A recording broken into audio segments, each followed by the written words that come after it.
भाई जो गुरु वचन पे डट गए कट गए फंद। सतगुरुदेव की जय। बंदी छोड़ कबीर साहिब जी की जय। बंदी छोड़ गरीबदास जी महाराज जी की जय। स्वामी राम देवानंद जी गुरु महाराज जी की जय हो। बंदी छोड़ सतगुरु रामपाल जी सर्व भगवान संतों की जय हो। सर्व भक्तों की जय। धर्मी पुरुषों की जय। श्री काशी धाम की जय। श्री सुब्रमण्य धाम की जय। श्री क्रोथा धाम की जय। श्री बरवाड़ा धाम की जय। भाई और बहनों, हर बार आपको सूचित करना पड़ेगा, बताना पड़ेगा, हम भगत भाई बहनों ने केवल एकमात्र जयकारा अपने पूज्य गुरुदेव भगवान का ही लगाना है। आपने इस संदेश में सुना, सभी जयकारे गुरुदेव भगवान ने लगाए हैं। एकमात्र जयकारा गुरुदेव अपने भक्तों के लिए छोड़ते हैं जब उनके खुद के नाम का जयकारा लगाने का समय आता है। यानी हम भगत भाई बहन केवल एक ही जयकारा लगाते हैं, बंदी छोड़ सतगुरु रामपाल जी भगवान की जय। बाकी सभी जयकारे आप कोई भी सत्संग उठा के देख लो, तीनों समय की आरती उठा के देख लो, सारे जयकारे गुरुदेव भगवान लगाते हैं। केवल एकमात्र जयकारा स्वयं का वे अपने भक्तों के लिए छोड़ते हैं। तो ये नियम है भक्ति मार्ग का। भक्ति पर सफल होने के लिए भगत ने केवल एकमात्र अपने गुरुदेव भगवान का ही जयकारा लगाना होता है। हमने ना तो गरीबदास जी का जयकारा लगाना, ना दादा गुरु जी का लगाना, ना पंडित चिदानंद जी का लगाना, ना अन्य किसी महापुरुष का जयकारा लगाना। गुरुदेव कहते हैं, एक कै साधे सब सदें, सब साधे सब जाय, माली सींचे मूलकू, फले फूले अघाय। तो हमने इन बातों का विशेष तौर पर ध्यान रखना है। और दंडोत प्रणाम एकमात्र अपने गुरु को। हमने अपने गुरुदेव भगवान और उनकी फोटो के अलावा किसी को भी दंडोत प्रणाम नहीं करना है। ना गरीबदास जी को, ना पंडित चिदानंद जी की फोटो को, ना दादा गुरु की फोटो को, ना अन्य किसी को नहीं करना। जब गुरुदेव भगवान ने हमें अपने माता पिता के चरण छूने से भी मना कर दिया, यानी चरण केवल अपने गुरु के छूने हैं, अपने गुरु के अलावा किसी के नहीं। चरण छूने का मतलब है दंडवत करना, प्रणाम करना, उसकी पूजा करना। तो हमने अपने घर पर और दरबार में जहां पर हम दंडवत करते हैं, वहां सामने भी हमने केवल अपने गुरु का ही फोटो रखना है। हमने अपने दरबार साहिब में अपने गुरु के अलावा किसी और का फोटो नहीं रखना। ना अपने किसी परिवार के मरे हुए व्यक्ति का, ना किसी अन्य देवी देवता का, ना ही पंडित चिदानंद जी की, ना गरीबदास जी की, ना दाढ़ी मूछ वाले नकली कबीर की, किसी की फोटो नहीं रखनी। हमने अपने घर पर ही नहीं रखनी है। ठीक है, गुरुदेव की जो पुस्तकें हैं, उन पुस्तकों में यदि अन्य महापुरुषों की फोटो हैं तो वो फोटो उसमें पड़ी रहेंगी, हमें कोई दिक्कत नहीं है। हमारा जो मंत्र कार्ड है उसमें देवी देवताओं की फोटो है, हमें कोई दिक्कत नहीं है। हमारी आस्था बिल्कुल भी अन्य किसी भी महापुरुष में नहीं होनी चाहिए। और अपने दरबार में तो विशेषकर हमने अपने गुरुजी के अलावा अन्य किसी की फोटो रखनी ही नहीं है। क्योंकि एक सत्संग में गुरुदेव भगवान ने हमें बिल्कुल स्पष्ट करके बताया हुआ है कि जो पतिव्रता स्त्री होती है, पतिव्रता, वो अपने बटुए में, वो अपने परस में एकमात्र अपने पति का ही फोटो रखती है, केवल अपने पति का ही फोटो। अब पति कौन है हमारा?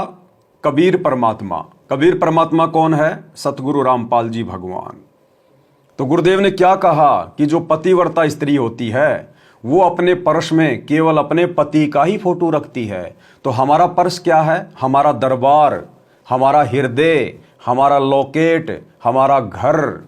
हमने केवल अपने गुरु की फोटो रखनी है, क्योंकि हमारा गुरु ही हमारा परमात्मा है। तो पूज्य गुरुदेव जी हमें क्या कह रहे हैं सत्संग में, सुनिएगा।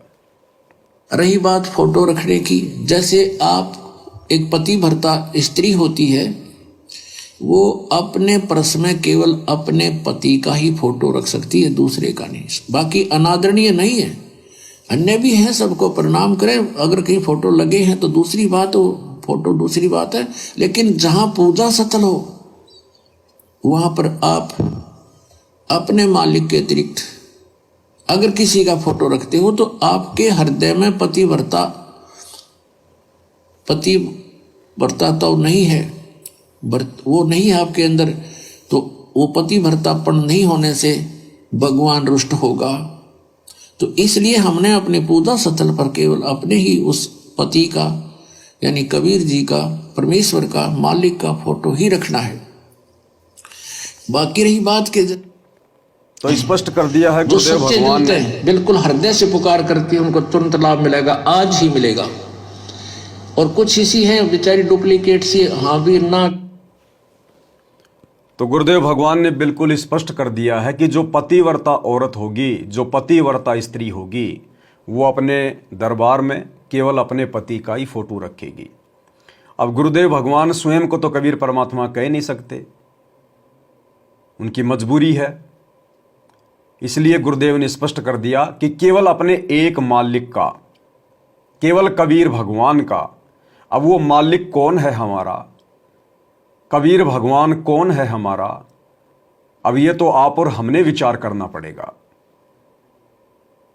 हमें जिसने ज्ञान दिया, हमें जिसने उपदेश दिया, जिसने हमें सत्संग सुनाए, जिसने हमारे 100 कार्य सफल किए, जो हमारे हर प्रकार के कष्टों को, दुखों को हर रहा है, जो हमारी प्रार्थना सुन रहा है, जिसकी हम भक्ति कर रहे हैं, वही तो है हमारा एकमात्र मालिक, हमारा कबीर भगवान, सतगुरु रामपाल जी, यही है एकमात्र कबीर परमात्मा।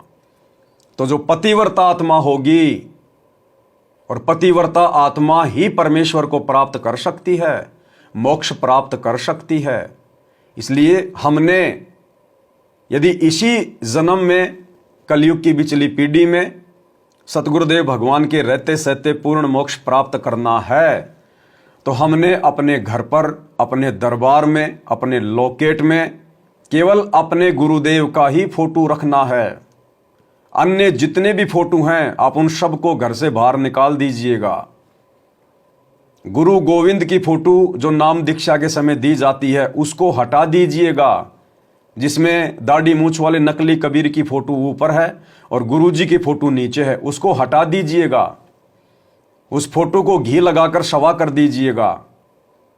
हमें उस फोटो की आवश्यकता नहीं है, केवल अपने गुरु की एकमात्र फोटो और कोई नहीं। एक साधे सब सदै, सब साधे सब जाए, माली सींचे मूल को, फले फूले अघाए। तो 3 चीजें हम भगत भाई बहनों ने गांठ बांध लेनी है। सबसे पहला, एकमात्र जयकारा अपने गुरु जी का। हमारे गुरु जी का वास्तविक नाम है कबीर। तो बंदी छोड़ कबीर साहिब की जय, या फिर बंदी छोड़ सतगुरु रामपाल जी भगवान की जय, केवल यही जयकारा। और बंदी छोड़ कबीर साहिब का जयकारा बोलते समय हमारे दिमाग में वो दाढ़ी मूछ वाली फोटो नहीं आनी चाहिए, हमारे गुरुदेव भगवान की मूर्त आनी चाहिए, क्योंकि हमारे गुरुदेव का वैदिक नाम है कबीर देव। दूसरा, दंडोत प्रणाम केवल अपने गुरु जी को और किसी को नहीं। तीसरा, अपने घर पर और दरबार में और लोकेट में एकमात्र अपने गुरुदेव की फोटो, किसी अन्य की नहीं। अन्यथा आप जी पतिव्रता पद पर नहीं माने जाएंगे और आप कभी भी अपने गुरुदेव के हृदय में या उनके चरणों में जगह नहीं बना पाएंगे। भाई जो गुरु बचन पे डट के, कट गे फंद 84 के, कट गे फंद 84 के, कट गे फंद 84 के।